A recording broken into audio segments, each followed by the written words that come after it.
One time we had a fireplace fire.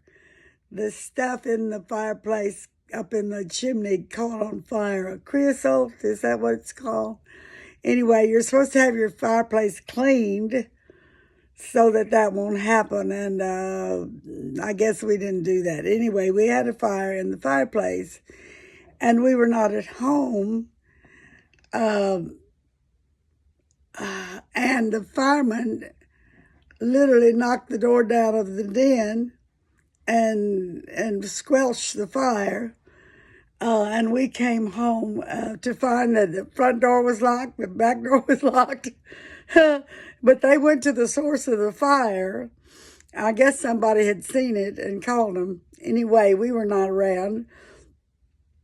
And after they left and we, cleaned up the water from the hoses and all that stuff, we were insured. So there was a company that came to clean.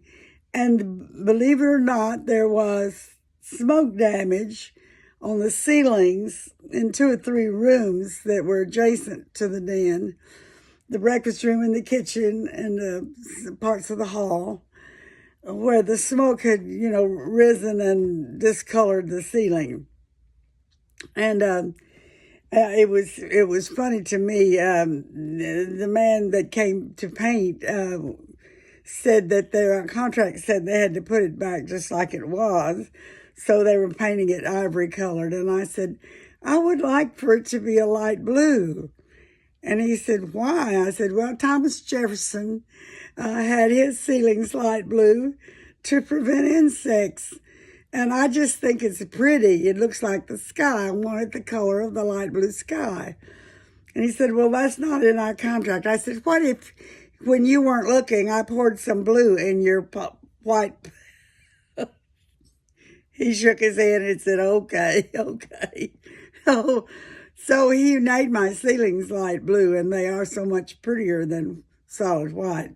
But after that, we were supposed to have in the insurance ladies to come and clean. And believe me, did they ever clean. After the painting was done, they washed the woodwork and the all the way up to the top of the windows and the baseboards, everything. They were just wonderful. And they were, as I remember, $35 an hour a piece. We were paying the insurance company was paying $70 an hour to get the place clean.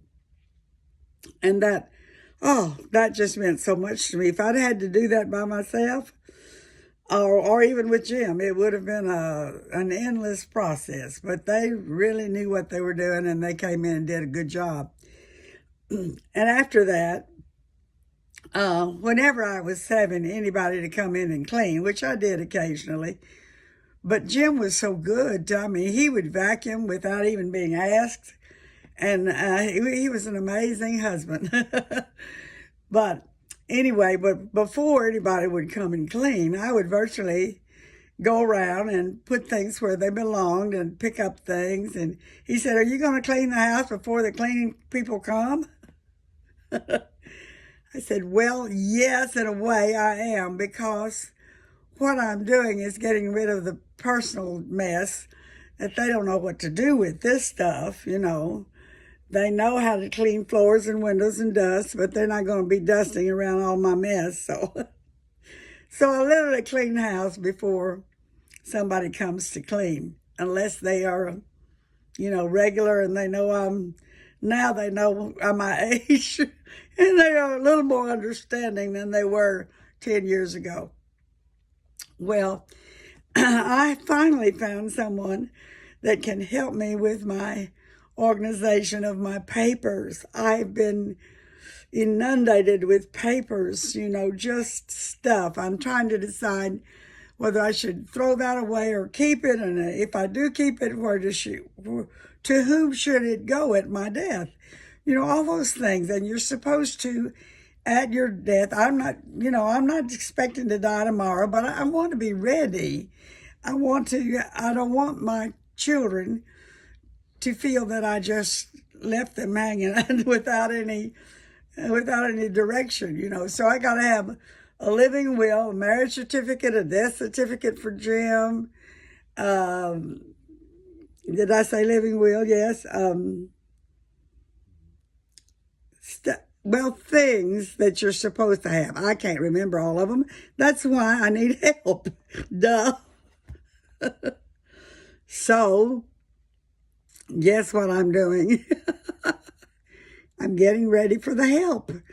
I'm trying to go through files and throw out stuff that's not pertinent anymore. And my pastor's wife told me Sunday, and she's so right. I didn't think about that, but she said, you don't need manuals anymore. Everything's online. You just clutter up your house with manuals for equipment that you've had 20 years, and all of it's online now. So that's one thing I can get rid of. And there are a lot of things that you don't need anymore. And so I'm cleaning house. Before the organizer comes, I'm trying to organize.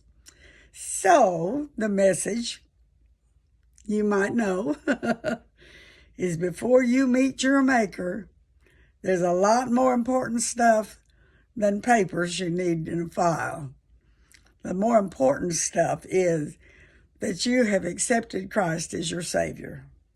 Now you think about it, you lost people. You think about it. Mohammed is dead. Joseph Smith is dead. Buddha is dead. The only person that lives still is Jesus Christ. And there were many witnesses to prove his resurrection.